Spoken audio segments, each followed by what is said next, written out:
یہ اللہ کے راستے میں ایک دن پہرہ داری کرنے والے کا اجر قیامت تک جاری رہے گا، یعنی یہ وہ صدقہ جاریہ ہے جس کا ثواب تا قیامت مجاہد کو ملتا رہے گا۔ اور میں نے آپ کو بتایا کہ اللہ کے راستے میں ایک دن کی پہرے داری دنیا اور جو کچھ دنیا میں ہے سب سے بہتر ہے۔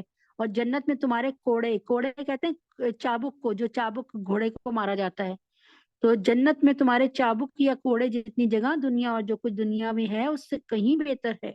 یعنی یہ کہنے کو نا اللہ نے اتنی جگہ بتائی ہے نا، اب ہم نے کوڑے کو، ہمارا کوڑا کتنا ہے، ہم نے ایک انگلی کے برابر کے کوڑے کی موٹائی ہوتی ہے، ٹھیک ہے نا، لیکن اللہ تعالیٰ نے اس کو کیا میئر کیا اور کیسے کہ بتایا یہ اللہ تعالیٰ ہی جانتے ہوں گے۔ دوران جہاد ایک تیر چلانے کا کیا اجر و ثواب ہے؟ حضور پاک صلی اللہ علیہ وآلہ وسلم نے بیان کیا، فرمایا کہ من رما بسہم فی سبیل اللہ کان لہ نورا یوم القیامہ، جس نے اللہ کے راستے میں ایک تیر پھینکا اس کے لیے قیامت کے دن ایک نور ہوگا۔ جہاد کے ذریعے دنیا سے کفر کی ظلمت ختم ہوتی ہے اور اسلام کا نور روشن ہوتا ہے۔ مجاہد کو اس کے بدلے قیامت کے دن نور ملے گا۔ یہی فضیلت گولی چلانے والے کی بھی ہوگی۔ اب آپ لوگ کہیں گے نا کہ بھائی اب تو کوئی بھی جو ہے اس پہ نہیں لڑتا، نیزوں سے نہیں لڑ رہا، تو یہاں پر نیزوں کو جو ہے میزائل اور ان چیزوں پر وہ کر لینا، امپلیمنٹ کر لیں، وہ سمجھ لیں۔ یہی فضیلت گولی چلانے والے کی بھی ہے۔ حدیث شریف میں بھی اور بہت سارے فضائل اس عمل کے وارد ہو چکے ہیں۔ حضور پاک صلی اللہ علیہ وسلم نے فرمایا من علیمر رما ثم ترکہا فلیس منا، هو ثانی، جس نے تیر اندازی سیکھی اور پھر اسے چھوڑ دیا وہ ہم میں سے نہیں ہے، یا اس نے میری نافرمانی کی، یعنی تیر اندازی سیکھی ہے۔ اللہ کے نبی نے تیر اندازی سیکھنے کا حکم دیا نا۔ حضرت عمر فاروق رضی اللہ عنہ نے کیا حکم دیا کہ آپ تیرنا بھی سیکھیں، کیونکہ اگر تیر اندازی نہیں آتی ہوگی تو زیادہ سے زیادہ کیا ہے، آپ مطلب جان تو بچ جائے گی، آپ چھپ جائیں گے یا کچھ ہوگا، لیکن اگر تیراکی نہیں آتی ہوگی اور پانی میں کسی نے پھینک دیا تو پھر کیا ہے، پھر تو ظاہر ڈوب کے مر جانا ہی ہے نا۔ تو تیر اندازی چھوڑنے کا مطلب جہاد چھوڑنا سراسر ہلاکت ہے۔ کیا ہرگز، اچھا شہید کو تو شہادت میں ایک خاص قسم کا مزہ اور لطف محسوس ہوتا ہے۔ کیا شہید کو بوقت شہادت سخت تکلیف پہنچتی ہے؟ یعنی کسی شہید کو شہید کرنے کے لیے اس کو لوہے کے کنگے سے اس کی کھال کھینچ دی جائے، آرے سے اس کو کاٹ دیا جائے، یا تپتے ہوئے تیل میں یا پانی میں اس کو ڈال دیا جائے، یا آگ میں اس کو پھینک دیا جائے، تو کیا اس کو تکلیف ہوگی؟ ہرگز نہیں، بلکہ شہید کو تو شہادت میں ایک خاص قسم کا مزہ اور لطف محسوس ہوتا ہے۔ حضور پاک صلی اللہ علیہ وسلم کا ارشاد گرامی ہے لا یجد الشہید من علم القتل الا لمس القرصہ، شہید کو قتل ہونے سے درد نہیں ہوتا بلکہ چونٹی کاٹنے جتنا چونٹی کاٹتی ہے نا، چونٹی کاٹ کے جاتی ہے نا، بس شہید کو قتل ہونے سے درد نہیں ہوتا بلکہ اتنا ہوتا ہے، مگر چونٹی کاٹنا جتنا بس۔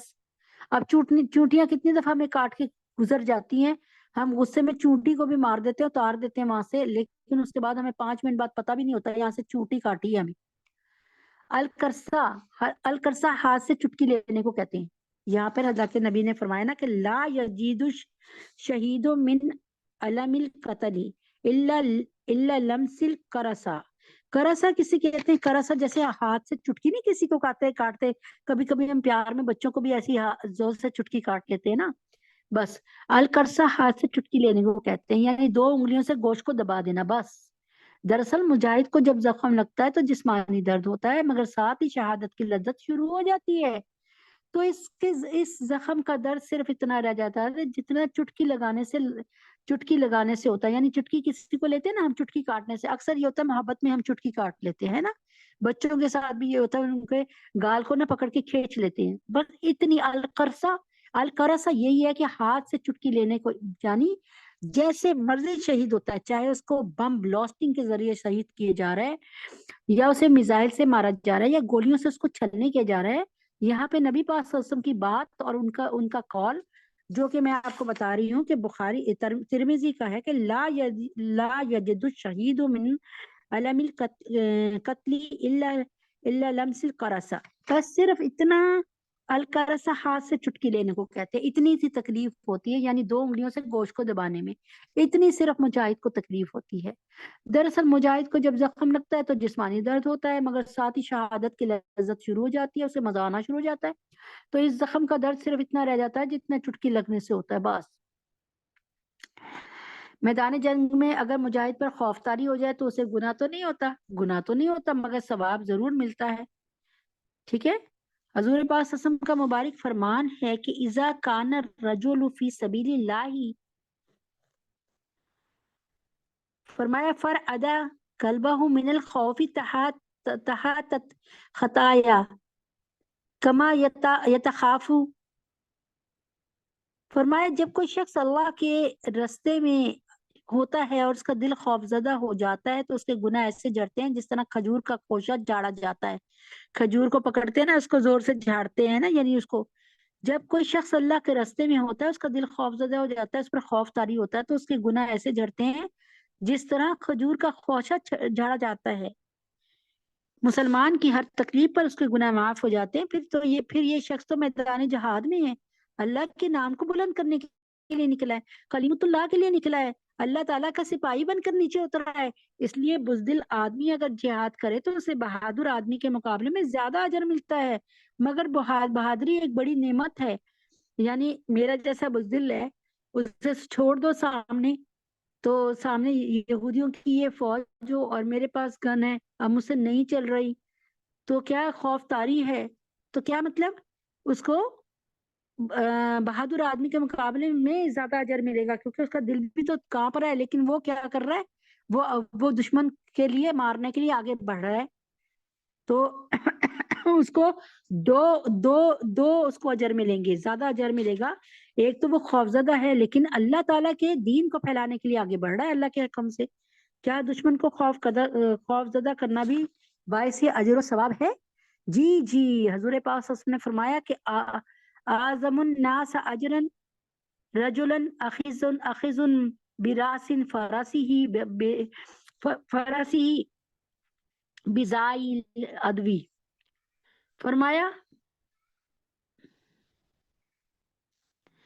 سب سے بڑا اجر پانے والا وہ شخص ہے جو اپنے گھوڑے کو لیے ہوئے دشمن کے سامنے ڈٹا ہو، دشمن کو خوفزدہ کر رہا ہو اور دشمن اس سے خوفزدہ کر رہی ہو۔ سب سے بڑا اجر کس کو ملتا ہے؟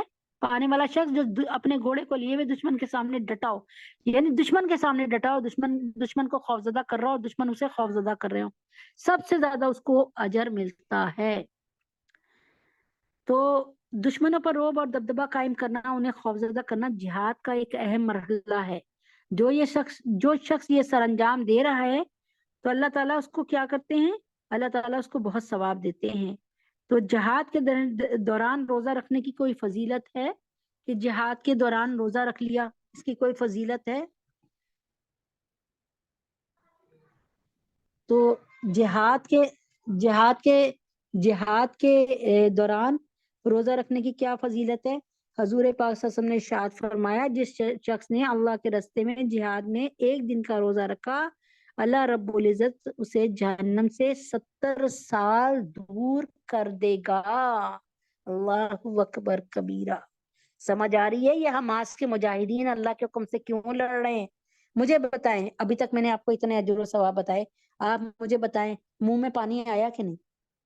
یقین کریں میرا تو حقیقتاً میں نے اسے بہت عرصے بعد دوبارہ پڑھا، اور کافی دن ہو گئے، تقریباً 14-15 سال پہلے الحمدللہ بیان دیتی تھی اس پر، ٹھیک ہے۔ تو کہنے کا کیا مقصد ہے کہ وہ حساب ہے کہ جس سے لوگ کہتے تھے نا، وہ مجھے کیا کہتے ہیں، مثال یاد نہیں آ رہی، لیکن بہرحال کوشش کرتی ہوں کہ یاد کرنے کی، کہ وہ ہے نا کہ ہینگ لگے نہ پھٹکری رنگ چوکھا آئے، ٹھیک ہے نا، کہ ہینگ لگے نہ پھٹکری رنگ چوکھا آئے۔ بہرحال کہنے کا مقصد یہی ہے کہ جہاد میں ہمارا مال نہیں خرچ ہو رہا، مطلب کہنے کا مطلب یہ ہے کہ اللہ تبارک تعالیٰ کے جو وعدے ہیں نا، وہ تھوڑے سے بھی تھوڑی سی چیز پر بھی بہت بڑے بڑے وعدے ہیں، یعنی یہاں پر میں کیسے سمجھاؤں کہ دیکھیں ذرا سی چیزوں پہ اللہ پاک نے کتنے وعدے کر لیے. شہید سے اللہ تعالیٰ کیا کہہ رہے ہیں کہ بھائی ہرگز میں ملک الموت کو نہیں بھیجوں گا, میں تجھے تیری جان خود نکالنے آؤں گا. اب دیکھیں یہ معاملہ کیا رسولوں کے ساتھ, نبیوں کے ساتھ ہوا؟ انبیاء کے ساتھ یہی ہوا کہ ملک الموت نے جان کھینچی, جان لی. ٹھیک ہے, تو اب آپ خود سوچیں کہ شہید کی اللہ تعالیٰ کے یہاں کیا عظمت ہے, کیا اہمیت ہے. سب سے بڑا اجر پانے والا شخص میں نے آپ کو بتا دیا کہ وہ شخص ہے جو اپنے گھوڑے کو لیے ہوئے دشمن کے سامنے ڈٹا اور دشمن کو خوفزدہ کر رہا ہو اور دشمن اسے خوفزدہ کر رہی ہوں. حضور پاک صلی اللہ علیہ وسلم نے ارشاد فرمایا کہ جس شخص نے اللہ کے راستے میں ایک دن کا روزہ رکھا تو اللہ تعالیٰ اسے جہنم سے 70 سال دور کر دیں گے. مجاہد چونکہ دوران جہاد اللہ تعالیٰ کے بہت قریب ہوتا ہے, اس لیے اس کے ہر عمل کا درجہ اور مقام بڑھ جاتا ہے. ہماری ایک نماز ایک نمازی ہوگی قبول, اب مجاہد کی ایک نماز اللہ تعالیٰ پتہ نہیں 70 نمازوں کے برابر قبول کر لیں. یہ تو اللہ کو پتہ ہے بھائی, سودے اللہ کے ہیں. اگر مسلمانوں کا خلیفہ یا امیر انہیں جہاد میں نکلنے کا حکم دے تو کیا ان پر نکلنا ضروری ہے؟ حضور پاک صلی اللہ علیہ وسلم کا ارشاد مبارک سن لیجئے کہ آپ جناب صلی اللہ علیہ وسلم نے فرمایا کہ جب فرمایا ازستن پھر تم فن فرو, جب تمہیں جہاد کے لیے طلب کیا جائے تو فوراً نکل پڑو. یہاں پر زیادتی ہوگی کہ میں اگر آپ کو حضرت حنظلہ رضی اللہ تعالیٰ عنہ کا واقعہ نہ بتاؤں. حضرت حنظلہ رضی اللہ تعالیٰ عنہ کون تھے؟ صحابی رسول تھے, بہت پیارے صحابی تھے. پیارے سے مراد یہ کہ سارے صحابی بہت پیارے ہیں, ان میں چاہے بلال حبشی کیوں نہ ہو, مقدم صحابی. اللہ کی قسم اللہ تعالیٰ نے قرآن میں کسی کا نام نہیں لیا اس طرح. اللہ تبارک تعالیٰ نے قرآن میں کسی کا نام نہیں لیا اس طرح جس طرح اللہ تعالیٰ نے نام لیا کس کا. اللہ تبارک تعالیٰ نے قرآن میں اس طرح کسی کا نام نہیں لیا جس طرح نام لیا اللہ تبارک تعالیٰ نے. اللہ اکبر کبیرہ. اللہ تبارک تعالیٰ جو ہے جہاد کو اتنا پسند فرماتے ہیں کہ اب آپ کو میں وہ بتاتی ہوں کہ کیسے کتنا پسند فرماتے ہیں. حضرت محمد صلی اللہ علیہ وسلم کی آواز یعنی ان کا اعلان دشمن تک مطلب صحابہ تک پہنچا کہ کیا حی علی الجہاد حی علی القتال, آ جاؤ جہاد کرنے چلتے ہیں, آ جاؤ قتال کرنے چلتے ہیں. اب کیا ہوا پتہ ہے؟ حضرت حنظلہ رضی اللہ تعالیٰ عنہ اٹھے.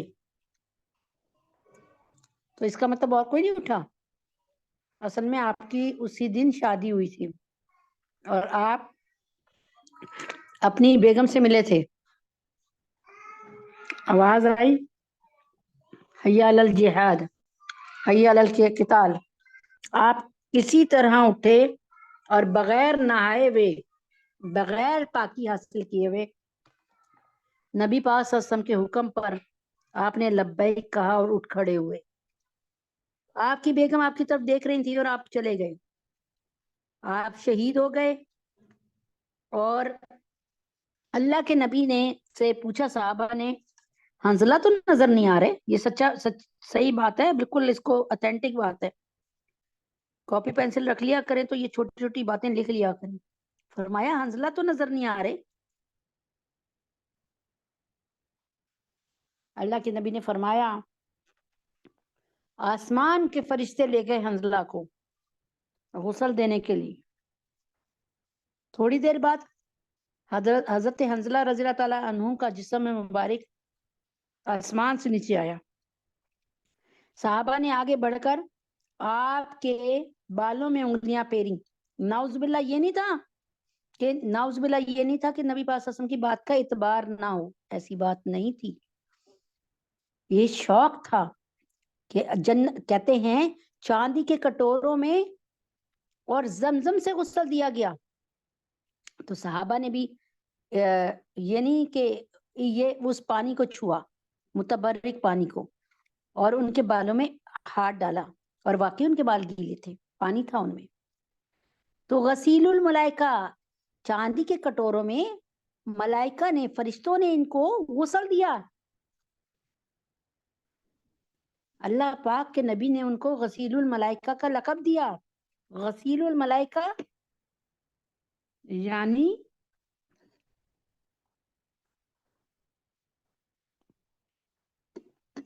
نہلائے گئے فرشتوں کے ہاتھوں. غسیل آبجیکٹو وے میں آ رہا ہے، غسیل الملائکہ، نہلائے گئے کس کے ہاتھوں؟ فرشتوں کے ہاتھوں. تو اللہ رب العزت نے فرشتوں سے نہلوا کے حنظلہ رضی اللہ عنہ کو کیوں بھیجا؟ آپ کو پتہ ہے جس کی بھی شادی ہوتی ہے کسی لڑکے کی یا لڑکی کی، اور اس کو ظاہر ہے اپنی بیوی سے محبت بھی ہوتی ہے، تو اس وقت تو بس یہی ہوتا ہے نا کہ شادی ہوئی ہے تو دل کرتا ہے کہ بھئی میاں بیوی ایک دوسرے سے باتیں کریں، ایک دوسرے کو سمجھیں، ایک دوسرے کے پاس رہیں، ٹھیک ہے نا، دل نہیں کرتا کہ بھئی چھوڑ کے جائیں. اس وقت آپ نے حی علی الجہاد اور حی علی القتال کو ایسے سمجھا کہ بیوی کو چھوڑ کر اور چلے گئے. ایک اور صحابی کا واقعہ سنیے.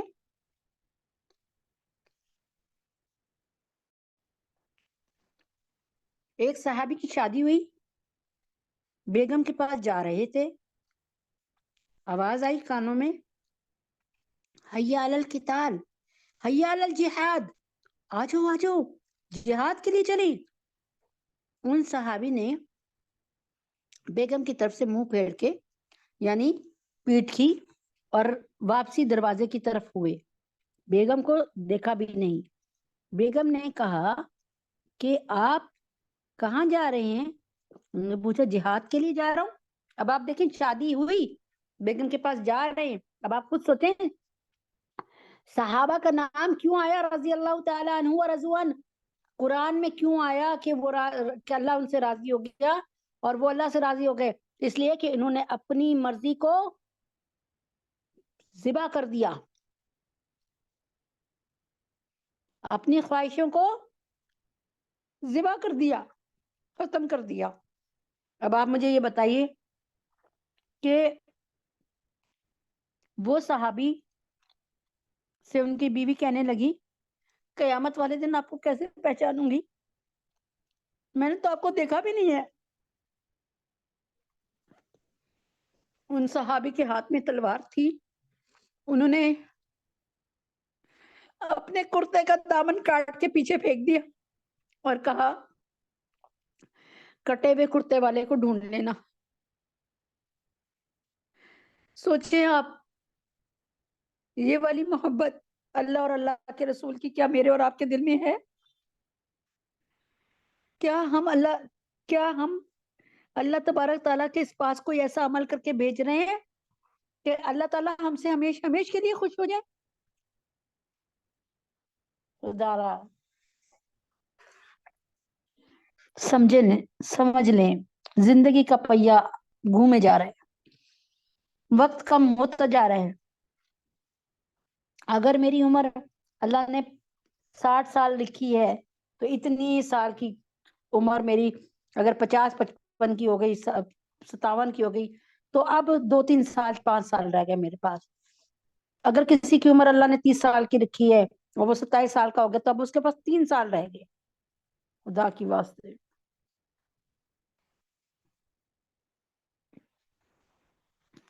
بات کو محسوس کریں. اسی طرح میں نے آپ کو بتایا ہے نا کہ حضرت حنظلہ رضی اللہ تعالیٰ عنہ کا واقعہ کہ اللہ تعالیٰ کے نبی نے ان کو اس وقت کیا لقب دیا؟ غسیل الملائکہ کا. جہاد کے لیے بے شمار دنیاوی فوائد ہیں جن کا ذکر قرآن مجید میں موجود ہے. بطور مثال صرف ایک حدیث شریف پیش کرتی ہوں، صرف ایک حدیث شریف. فضائل تو بہت ہیں. پہلے یہ سمجھ لیں کہ جہاد عام طور پہ فرض کفایہ ہوتا ہے. فرض کفایہ کیا ہوتا ہے اس کو سمجھیں. جہاد عام طور پہ آپ اس وقت ہم دیکھیں جو ہماری زندگی گزری ہے نا اس میں جہاد تقریباً فرض کفایہ تھا. فرض کفایہ کو سمجھیں گے تو آپ کو سمجھ آ جائے گی میری بات.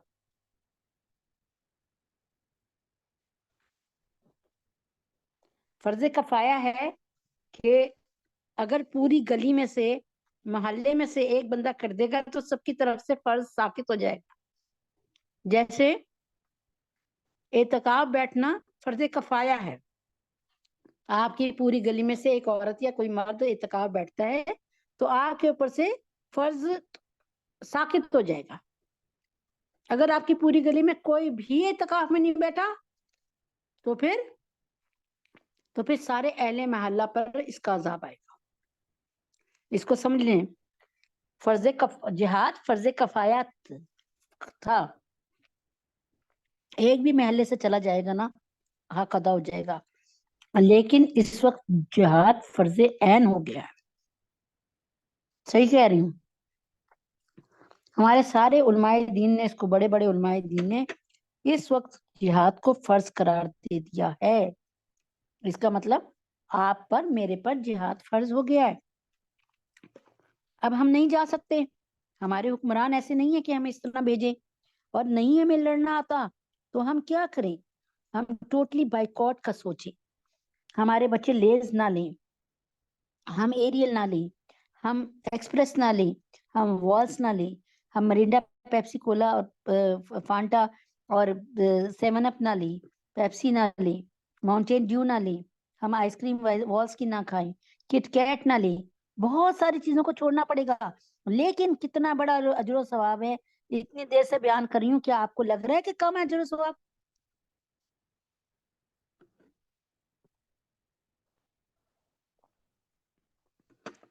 تو جہاد عام طور پہ فرض کفایہ ہوتا ہے، مگر 4 صورتوں میں فرض عین ہو جاتا ہے. ان میں سے ایک کا ذکر اس حدیث میں ہے. یعنی جب امیر نکلنے کا حکم دے دے، آپ کا امیر آپ کو کہہ دے یہاں پہ اب ہمارے امیر ہمارے عالم دین ہیں، کیا جہاد کے لیے کچھ، تو امیر جب کہہ دے نکلنے کے لیے تو پھر بھی کیا کرنا ہے؟ نکلنا ہے. ورنہ اللہ اکبر کبیرہ، بہت سخت عذاب ہے. تو جہاد کے بے شمار دنیاوی فوائد ہیں جن کا ذکر قرآن و حدیث میں موجود ہے. بطور مثال صرف ایک حدیث شریف پیش کرتے ہیں. وہ کیا ہے؟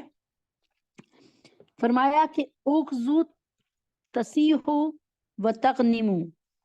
کیا مطلب؟ جہاد کرنا صحت اور غنیمت، صحت اور غنیمت.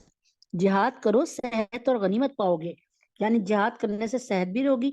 یعنی جو ہمارے وقت ڈل ڈل رہتے ہیں نا، جہاد میں تو ہر وقت ایکٹیو رہتا ہے نا بندہ. جب بندہ ایکٹیو رہتا ہے، کرتا رہتا ہے، تو بہت سی بیماریوں سے بچتا ہے. جہاد کرو، صحت اور غنیمت. غنیمت کیا ہے؟ غنیمت ہے وہ مال جو ہم کافروں سے لڑیں اور وہ بھاگتے ہوئے چھوڑ جائیں. جیسے ماشاءاللہ ہمارے حماس کے مجاہدین مدد کرتے ہیں. تو جیسے ابھی آپ نے پڑھا ہوگا تھوڑے دن پہلے کہ ان کا یہودیوں کا بہت بڑا کرنل تھا، اس نے سر 4 یا 5 سیکنڈ کے لیے اس سے ٹینک سے باہر نکالا. انہوں نے اس کی کھوپڑی اڑا دی. اب جب کھوپڑی اڑا دی تو اس کے بعد اس کے ٹینک پہ قبضہ کر لینا، یہ مال غنیمت ہے. اب یہ والا اس کا ٹینک لے لینا، اس کی گھڑی ہوگی، اس کا موبائل ہوگا، اس کی 100 چیزیں ہیں، اس پہ قبضہ کر لینا، یہ مال غنیمت ہے. مال غنیمت دنیا کا سب سے حلال مال ہے امت محمدیہ صلی اللہ علیہ وسلم کے لیے. لیکن نبی پاک صلی اللہ علیہ وسلم کی امت سے پہلے دنیا کا حرام مال تھا مال غنیمت. لیکن اب نبی پاک صلی اللہ علیہ وسلم کے صدقے اللہ تعالیٰ نے ہمیں بہت سی فیسلٹیز دی ہیں. بہت سی اللہ تعالیٰ نے ہمیں بہت سی جو ہیں وہ آسائشیں دی ہیں، بہت سے ہمارے لیے انعامات کا فیصلہ کیا.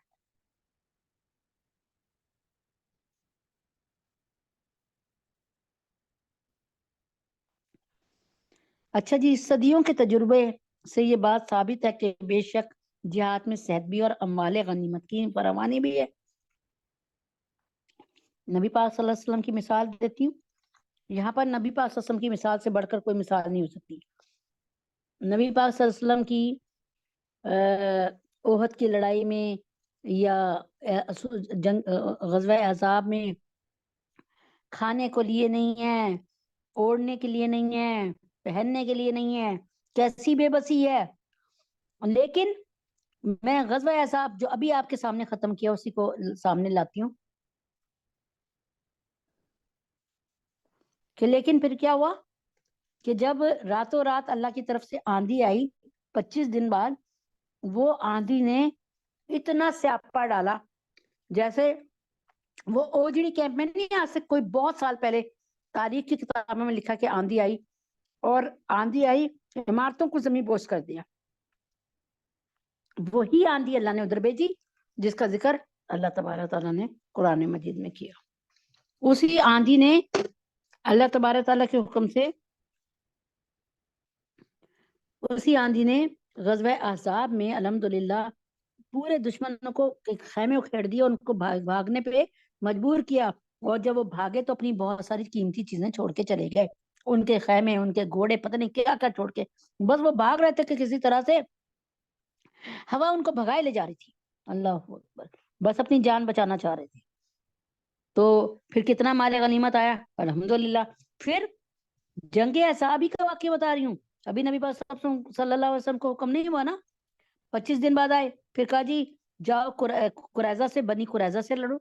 اور جب بنو قریظہ سے لڑے 25 دن لڑے, اللہ تعالیٰ نے کتنا مال غنیمت دلوایا پتہ ہے وہاں سے بہت مال غنیمت ملا ماشاءاللہ, کیونکہ یہ یہودی بڑا جوڑ جوڑ کے رکھتے ہیں, پیسے پہ مرتے ہیں یہ.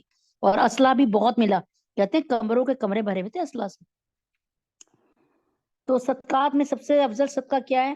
حضور پاک صلی اللہ علیہ وسلم کا فرمان ہے افضل الصدقات ذل القسطات فی سبیل اللہ, سب صدقوں سے اچھا صدقہ اللہ کے راستے میں خیمے کا صدقہ سایہ ہے. یعنی مجاہدین کو خیمہ دے دیجئے. واہ جی واہ, اب خیموں کی ضرورت, فی الحال تو خیموں کی بھی ضرورت ہو رہی ہے, پتہ ہے آپ کو, گھر ہی مسمار کر دی. سب صدقوں سے اچھا صدقہ کیا ہے؟ اللہ کے راستے میں خیمے کا سایہ ہے. یعنی مجاہدین کو خیمہ دیجیے, یا اللہ کے راستے میں خادم کا, اللہ کے راستے میں خادم کا دینا ہے, یا اللہ کے راستے میں جوان اونٹنی کا دینا ہے. اللہ اکبر کبیرہ. ذات العقال نہ کبھی سنا؟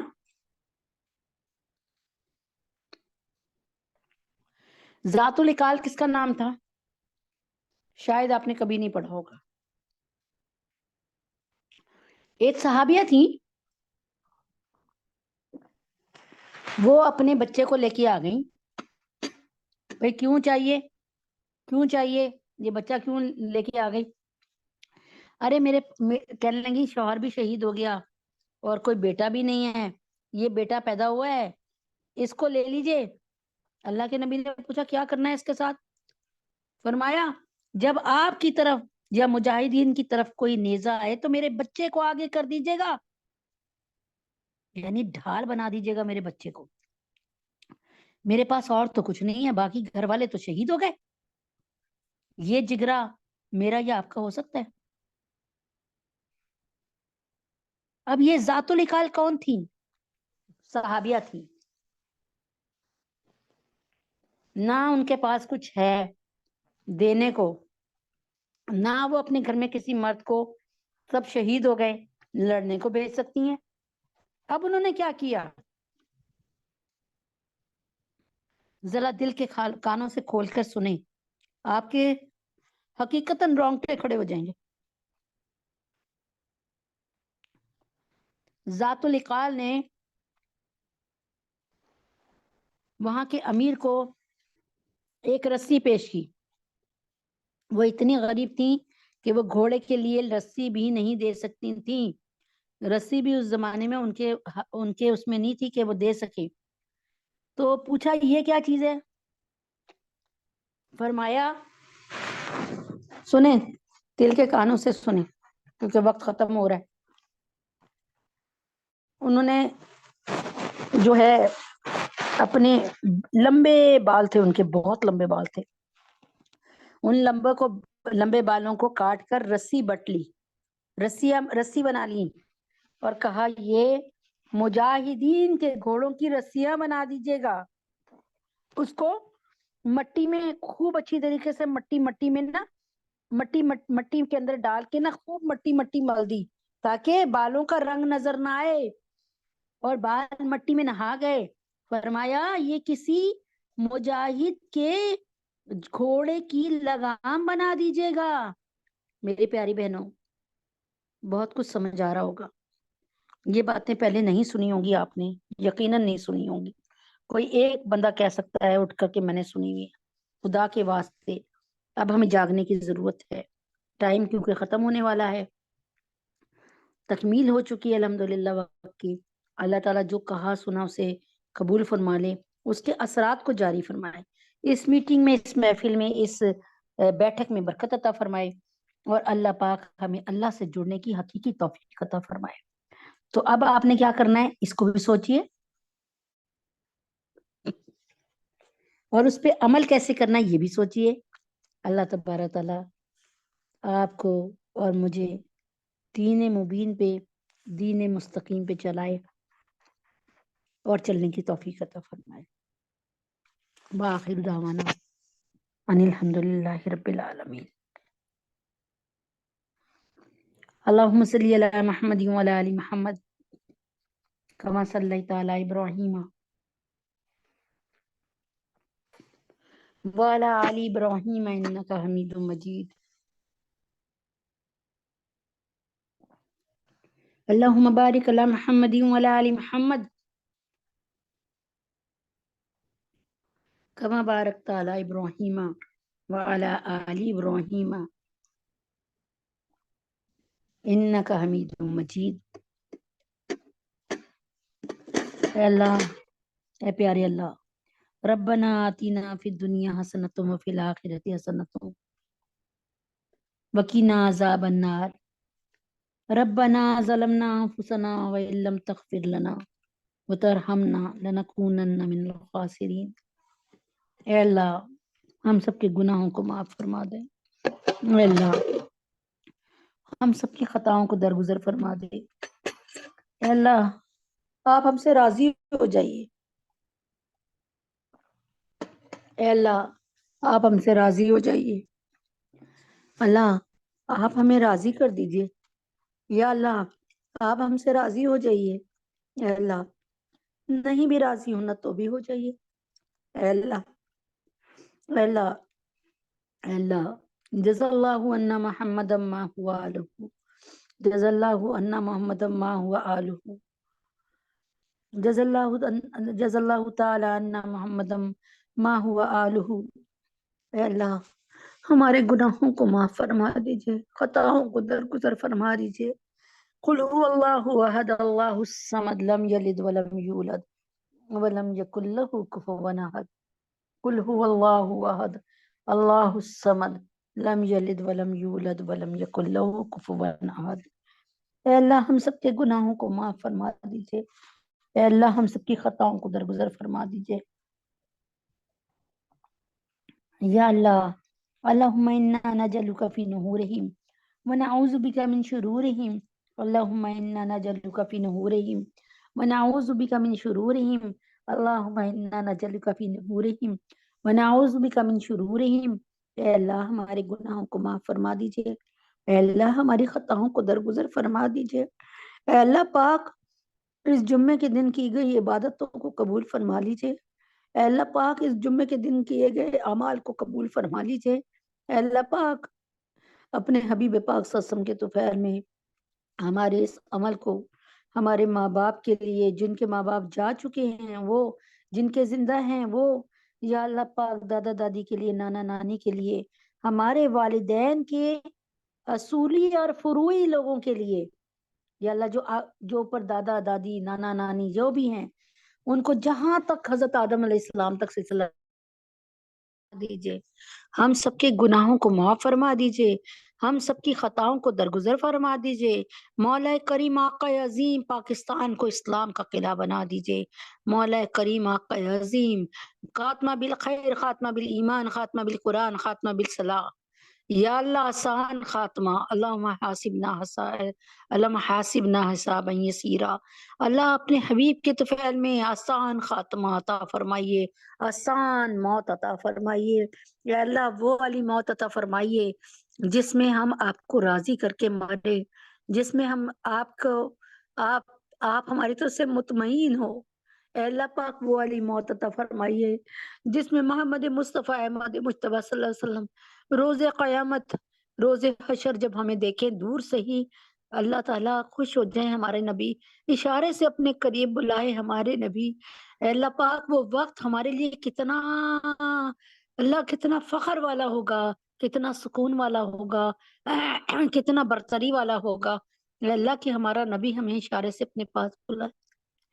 اے اللہ پاک ہمارے گناہوں کو معاف فرما دیجئے، اے اللہ پاک ہمیں حسین جنت عطا فرمائیے، اے اللہ پاک جنت کے اس درجے کو ہمارے لیے وقف فرمائیے جس میں آپ ہمارے سامنے بیٹھے ہوں، اے اللہ پاک جس میں ہمارے نبی پاک صلی اللہ علیہ وسلم ہمارے سامنے بیٹھے ہوں، اے اللہ پاک ہم نے جنت کے اسی درجے میں جانا ہے، اے اللہ ہمیں جنت کے اسی درجے میں جانا ہے جس میں ہمارے نبی پاک صلی اللہ علیہ وسلم ہوں، آپ ہوں، اے اللہ پاک یقیناً آپ یہ سوچ رہے ہوں گے کہ اس نے کبھی اپنا چہرہ دیکھا ہے، اے اللہ واقعی ہم اس قابل نہیں ہے، ہمارے اعمال اس قابل نہیں ہے، اے اللہ پاک ہمیں پتا ہے ہم دنیا دے کر بھی آپ سے آپ کی جنت نہیں لے سکتے، لیکن اے اللہ پاک ہم آپ کو آپ کے نبی کا واسطہ دیتے ہیں،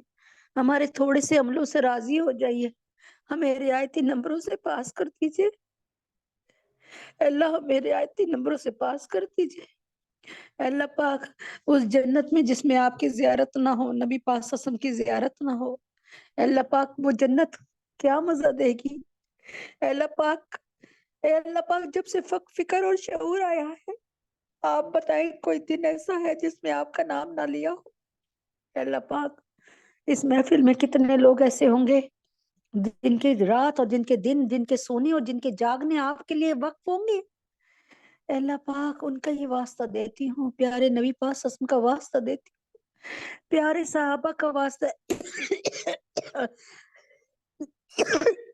دیتی ہوں، اے اللہ ہمارے گناہوں کو معاف فرما دیجئے، ہماری خطاؤں کو درگزر فرما دیجئے، یا اللہ ہمارا بڑھاپا ہمارے جوانی سے اعلیٰ کر دیجئے، ہماری آخری آرام گاہ ہمارے گھروں سے زیادہ پرسکون اور وسیع فرما دیجئے، یا اللہ ہماری قبروں سے مشک آئے، اللہ ہماری قبروں سے مشک آئے، اے اللہ قبر کی برزخ کی زندگی اتنی سکون والی ہو کہ اللہ کبھی آنکھ ہی نہ کھلے، اے اللہ پاک جب ہماری آنکھ کھلے تو ہم اعلیٰ جنت میں ہو، اے اللہ پاک دنیا سے آخرت کا سفر آسان فرمائیے گا، اے اللہ پاک دنیا سے آخرت کا سفر بہت آسان فرمائیے گا، اے اللہ پاک دنیا سے جنت کا سفر آسان فرمائیے گا، بیچ میں تمام برزخ کے مسائل، حشر کے مسائل اور اللہ نامہ اعمال کے تلنے اور بٹنے کے مسائل اور پرصراط کے مسائل اے اللہ ہمیں نہیں پتہ چلے اور ہمیں پاس کرا دیجیے گا، یا اللہ آپ کو واسطہ ہے اصحاب کہف کا، جیسے 309 سال ان کو سلایا، ان کو وقت کی سختی کا احساس ہی نہیں ہوا،